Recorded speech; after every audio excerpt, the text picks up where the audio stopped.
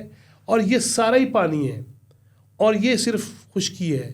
اور ادھر آپ پاؤں چلتے ہیں. میں خود گیا مچھیرے کے ساتھ اس کی بوٹ میں، پاؤں میں گیا رہا ہوں پانی میں، اور پھر میں بوٹ میں بیٹھا، بوٹ اوپر نہیں آ سکتی تھی. اور اس طرف ادھر پاؤں ہے اور ادھر دنیا کی دوسری تیسری قدرتی گہری ترین بندرگاہ، جہاں آ کے جہاز یوں لنگر انداز ہوتا ہے، ڈیک پہ لگتا ہے اور سامان آپ اتار رہے ہیں، مسافر اتار رہے ہیں. میں ادھر سے بھی نیوی کی بوٹ میں بیٹھا. اب یہ تو ہے سی. اب مجھے بتائیں جہاں پہ ہم بیٹھے ہیں اسلام آباد میں، یہاں سے 40 منٹ لگتے ہیں اور آپ مری پہنچ جاتے ہیں. یہاں سے گھنٹہ ڈیڑھ لگتا ہے آپ ایبٹ آباد پہنچ جاتے ہیں. یہاں سے آپ جتنا سفر کرتے چلے جائیں آپ برف کے اندر وہ جو ہے دھستے چلے جا سکتے ہیں. جی بالکل. آپ انجوائے کرنا چاہیں اور آزاد کشمیر چلے جائیں، گلگت بلتستان چلے جائیں، میرے پیارے KPK چلے جائیں، سوات کی خوبصورت وادیوں میں چلے جائیں. اور اتنا خوبصورت ہے. اب وہ سنو، اب میں نے سینڈ کا بھی بتا دیا، سی کا بھی بتا دیا، سنو کا بھی بتا دیا. یہ تو خوبصورتیاں ہیں پاکستان کی. اب ان کو نظر کھا گئی اور نظر لگ گئی. اب میں ڈائریکٹلی آتا ہوں آپ کے اس لنک کی طرف کہ جس پہ احسان کرو اس کے شر سے بچو. یہ اندرونی طور پہ دیکھا جائے تو کہا گیا کہ چیف آف آرمی اسٹاف قوم کے ابا جی ہوتے ہیں جو لے کے آئے، اور پھر ان کی جو حالت کی گئی، قمر جاوید باجوہ جو ابا جی تھے، شر سے وہ بھی نہیں بچے نا، اور احسان جن پہ کیا. اب چلے جاتے ہیں ہم باہر، افغانستان. 40 لاکھ لوگ، ان کی آبادی، اس کا بوجھ، بسانا، کھلانا، پلانا، رجانا، اور اس کے بعد انہی کا بن جانا نشانہ، اور اپنے جوانوں کو قبر میں اتارنا اور ان کا کلمے والا جھنڈا لہرانا. اور اس کے بعد ہماری مائیں، ہمارے بھائی، ہمارے بزرگ، ہمارے بچے محفوظ نہ رہیں، ہمارے جوان. میں پچھلے دنوں دیکھ رہا تھا کہ ابھی ایک کیپٹن کی شہادت ہوئی تو 28 دن پہلے اس کی شادی ہوئی. اب مجھے بتائیں کہ وہ کیا جذبے ہوں گے کہ وہ خود اپنی ماں سے کہہ رہا ہو کہ ماں میرے لیے شہادت کی دعا کرو، اور ماں کہے نا پتر انج نہ کر. اس نے کہا نہیں اماں، میں گیا ہوں تو اسی جذبے کے ساتھ گیا ہوں، تمہیں یہ دعا مجھے دینی ہوگی. وہ کتنی خوبصورت مائیں ہیں. لیکن دیکھا جائے تو ان جوانوں کو ہم قبروں میں اتاریں گے، اور جن پہ احسان کیا ان کے بچے جو ہیں وہ ہماری مسجدوں میں گھس کے حملے کریں گے. میں کچھ جینوئن بات بتا رہا ہوں، ٹھیک ہے. لہذا اس سے پہلے کہ میں بہت شدید ہو جاؤں، سب کو مل کے اس کا ادراک کرنا ہوگا. سب کو. دیکھیں کاشا آپ مجھ سے چھوٹی ہیں، میں بڑا ہوں، میں بعض دفعہ سخت ہوتا ہوں، آپ میرا لحاظ کرتی ہیں، بعض دفعہ میں ضرورت سے زیادہ لاڈ کرتا ہوں.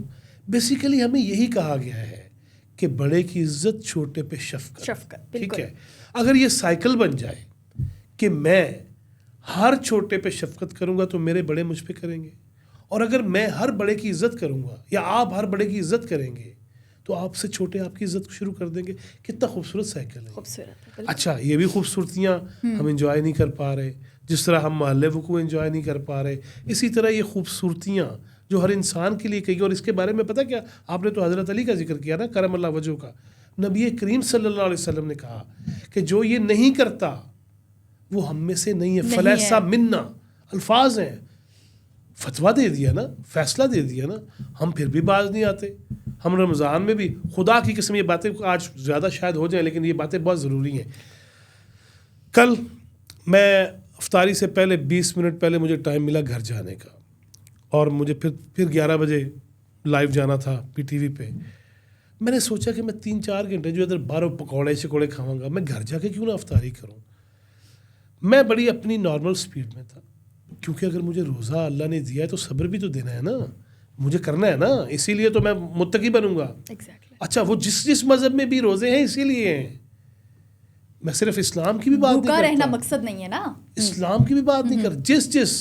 کیوں کہا گیا کہ جس طرح تم سے پہلوں پہ روزے فرض کیے گئے تاکہ تم متقی بن جاؤ، ان کو بھی یہی بنانا تھا. ٹھیک ہے. اب وہ جس مذہب میں بھی روزے ہیں، مطلب تو صبر کرنا ہے نا. کسی کی بات پہ اگر برداشت کر لیں گے تو صبر تو یہی ہے نا. بھوک پیاس لہجے انداز، آپ کئی دفعہ صبر کرتی ہیں میرے ساتھ، ٹھیک ہے نا. لیکن ایشو کیا ہے؟ دیکھیں میں جا رہا تھا، اتنی تیز گاڑیاں چل رہی تھیں. میں اپنی جہاں میں رہتا ہوں، میں بلڈنگ کے نیچے پہنچا تو اس سے 1 منٹ پہلے صدائے وہ کلمہ حق بلند ہوا، اللہ اکبر. میں گاڑی میں تھا، میں نے پانی سے روزہ افطار کیا. میں بلڈنگ کے نیچے پہنچا، وہاں افطاری لوگ کرتے ہیں آ کے.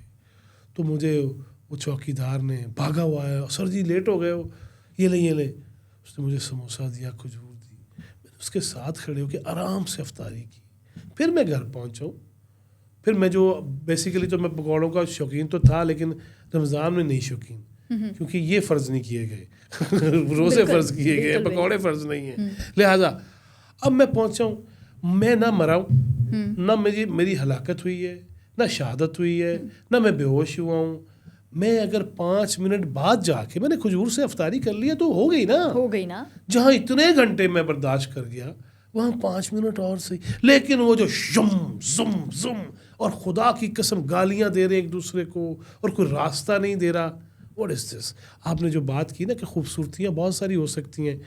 چلے پھر واپس ادھر ہی آتے ہیں. اب دیکھیے، آپ کو یہ پتہ ہے کہ پہلا کیس اسلام آباد میں بن گیا ہے بنی گالا سے. بنی گالا کئیوں کی چھیڑ بھی بنی ہوئی ہے کہ نام آتے ہی کہتے ہیں بنی گالا کی ہوئے. بنی گالا سے ایک ملزم گرفتار ہوتا ہے اور جس کے قبضے سے اس کے اکاؤنٹس بھی اور ڈیجیٹل شواہد بھی لے لیے جاتے ہیں، جس نے اس جعفر ایکسپریس کے موقع پر کالعدم تنظیموں کے حق میں اور پاکستان کی اداروں کے حوالے سے منفی پروپیگنڈا کیا اور اس FIA سائبر کرائم سرکل اسلام آباد نے گرفتار کر لیا ہے. اب یہ سلسلہ شروع ہو رہا ہے. یہاں سے میں اب آج کا سمجھے آغاز کر رہا ہوں. جو یہ کرے گا اس پہ ہاتھ پڑنا چاہیے کہ ہماری مائیں بہنیں بھی محصور ہوں، شہید بھی ہوں، فوجی بھی شہید ہوں، اور گلوریفائی کرے کوئی دہشت گردوں کو. اور میں تو ہمیشہ یہ کہتا ہوں، اور یہ مجھے ایک موقع پر حکومت وقت نے بلا کے مجھے اپریشیٹ کیا کہ یار یہ تم نے کیا ٹرمینالوجی دی ہے. مثلاً ہم اخباروں میں، ہم چینلز پہ، ہم سوشل میڈیا پہ کہتے ہیں فلاں نے بم دھماکے کی ذمہ داری قبول کر لی، فلاں نے، آپ سمجھتے ہیں کہ یہ سرخیاں چلتی ہیں، ذمہ داری قبول کر لی، BLA نے کر لی، فتنۃ الخوارج نے کر لی، مجید بریگیڈ نے کر لی، فلاں نے کر لی، داعش نے کر لی، IS نہیں. میں نے کہا تھا سب سے پہلے پاکستان کے اندر کہ اس کو ذمہ داری قبول نہیں کہیں گے، اس کو اعتراف جرم کر لیا کہیں گے. یہ ذمہ، کیونکہ بیوہ کی کفالت کر رہے ہو یا کسی یتیم کی تعلیم کا جو ہے وہ بیڑا اٹھایا ہے جس کو ذمہ داری کو آپ نے لے لی ہے، اور یہ اعتراف جرم ہے جس نے یہ کہا ہے کہ یہ بم دھماکہ ہم نے کیا ہے، یا اتنے لوگ ہم نے جان سے مار دیے ہیں، یا اتنے فوجیوں کو ہم نے شہید کر دیا ہے. یہ اعتراف جرم ہونا چاہیے.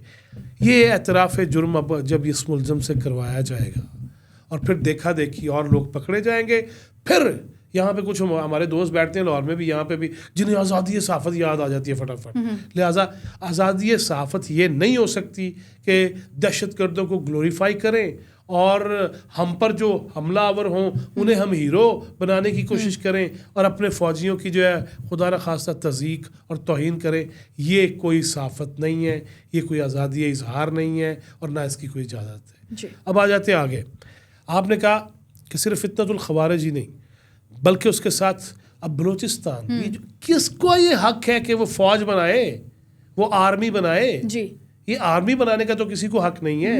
میں نے پہلے بھی ایک جگہ کہا تھا اور سننے والوں کے لیے یہ بھی دوبارہ میں ان کے ذہن میں ڈالنا چاہتا ہوں کہ ڈاکٹر اسرار احمد مرحوم وہ جماعت اسلامی میں تھے اور اس سے علیحدگی اختیار کی تھی. وہ علیحدگی کیوں اختیار کی تھی؟ جب جماعت اسلامی کی اس وقت کی قیادت نے مولانا مودودی نے اور دنیا سے چلے گئے علیہ رحمہ یا میاں طفیل تھے یا دیگر لوگ تھے، تو جب جہاد کشمیر کی بات کی نا تو ڈاکٹر اسرار نے جماعت اسلامی چھوڑ دی. اس نے کہا یہ ریاست کا کام ہے جہاد ڈکلیئر کرنا، کسی جماعت کا کام نہیں ہے. بالکل یہ کسی گروہ کا کام نہیں ہے. ایسی عظیم شخصیت ڈاکٹر اسرار جنہوں نے اپنی جماعت چھوڑ دی کہ یہ بھائی یہ تہاڈی جماعت. شریعت کے اندر صرف ریاست کو یہ اختیار ہے کہ وہ جہاد اناؤنس کرے. لہٰذا میں ادھر آ جاتا ہوں کہ کس نے اجازت دی ہے آرمی بنائیں؟ پھر کیا شواہد موجود نہیں ہے کہ ہندوستان انوالو ہے؟ کیا شواہد موجود نہیں ہے کہ فتنۃ الخوارج اور کالعدم TTP جو ہے اس کے کمانڈروں کے بیانات موجود ہیں، ویڈیو بیانات موجود ہیں، آڈیوز موجود ہیں؟ لہٰذا اس کے بعد ان کو گلوریفائی کرنا ایسے نہیں ہو سکتا. آگے چل کے آپ کے ذہن میں سوال ہے تو ٹھیک ہے، نہیں تو میں ایک اور بات بھی کہنا چاہتا ہوں. اس کے پیچھے ہندوستان، اس کے پیچھے افغانستان تو ہے ہی ہے. اسرائیل کو ہم بھول جاتے ہیں. اسرائیل پہلے دن سے پاکستان کے خلاف ہے کیونکہ یہ وہ واحد سلطنت، یہ واحد عرض وطن ہے جو مذہب کے نام پہ بنی، اسلام کے نام پہ بنی. بالکل. اور وہ پہلے دن سے اس کے خلاف ہے. اور میرے استاد آغا شورش کشمیری وہ بھی یہ لکھ کے گئے 1960 کی دہائی میں. اور پھر حکیم سعید شہید، پھر ڈاکٹر اسرار احمد مرحوم، ان کے آپ جتنے مضامین ہیں اور جتنی گفتگو ہے اس میں دیکھ لیں، وہ تانے بانے جو جتنے سارے ہیں وہ اسرائیل سے یروشلم سے جڑتے ہوئے ہیں اور ان کی سازشیں آگے چلتی ہیں. لہٰذا اسرائیل تو اس کے پیچھے ہے. 3 بڑی ایجنسیز جو ہے نا وہ پاکستان کے خلاف اس وقت کام کر رہی ہیں. راہ ہے، موساد ہے، اور ان کے پیرول پہ پلنے والے جن پہ احسان ہم نے کیا تھا جو آپ نے شروع میں کہا، اور ان کے شر سے ہم نہیں بچے، افغانستان اور اس کے فتنۃ الخوارج کے لوگ. اب دیکھیں میں روم پیٹو جگر کو میں کروں کیا کہ جہاں پہ میں جذبہ حب الوطنی میں اپنی جان قربان کرنے کو تیار ہوں اور جینونلی اللہ کی قسم میں اپنے بچے بھی اس ملک کے لیے قربان کرنے کو تیار ہوں. لہٰذا جب میں یہ سنتا ہوں کہ جنید اکبر صاحب یہ کہیں کہ ابھی ہم نے فیصلہ نہیں کیا اور بانی PTI جو ہے ان کی مشاورت اور فیصلے کے بغیر کسی کمیٹی کی کوئی اہمیت ہی نہیں ہے. What is this؟ بانی کی کیا اہمیت ہے اس ملک کے سامنے؟ اگر میں اپنے بچے کہتا ہوں کہ قربان کرنے کو تیار ہوں تو ایسی کی تیسی ایسے کسی بانی کی کہ اس کے میں پوچھ کے کروں گا کہ دہشت گردی کے خلاف ہم نے کیا کرنا ہے.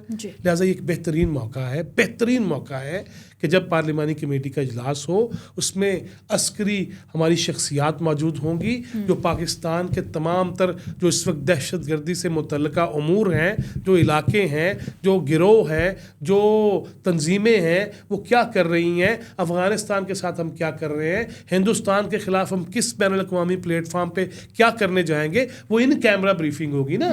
ملکی راز ہے نا، ملکی معاملات ہیں، اگلی مشاورت ہے، اگلے ہمارے سٹیپس ہیں اور اگلے ہمارے گولز ہیں جو ہم نے اچیو کرنے ہیں. لہٰذا اس پہ اگر PTI نہیں جاتی تو یہ ظلم کرے گی اپنے ساتھ ظلم کرے گی. اس ملک کے ساتھ انہوں نے کر لیا، دہشت گرد آباد کر لیے، KPK کو ان کے حوالے کر دیا، اور پھر گنڈا پور صاحب کے ساتھ ہم نے دیکھ لیا، بنی گالا میں بھی دیکھ لیا، لاہور زمان پارک میں بھی ہم نے افغان دہشت گرد دیکھ لیے جنہوں نے پولیس والوں پہ پیٹرول بم برسائے اور بہت کچھ کیا. لہٰذا اب نہ کریں، اب بس کر دیں. ایگزیکٹلی بس کر دیں اور اس ملک کا سوچیں. تمام لوگ صرف یہ ایک ہماری جو عسکری قیادت ہے اس کی ذمہ داری نہیں ہے کہ ہمیشہ جب بھی ملک جو ہے مشکلات سے 2-4 ہو تو وہی آگے بڑھ کے ملک کے لیے کچھ کریں گے، بلکہ ہم نے بھی کچھ کرنا ہے. کچھ ہمارے بھی فرائض ہیں جو کہ آگے بڑھ کر اگر ہم کریں، تمام سیاسی جماعتیں اگر ایک پیج پر کھڑی ہو جائیں، تمام ہمارے جتنے بھی عوام ہیں تمام ایک پیج پر کھڑے ہو جائیں تو آئی تھنک سو یہ دہشت گردی کچھ بھی نہیں ہے، ختم ہو جائے گی.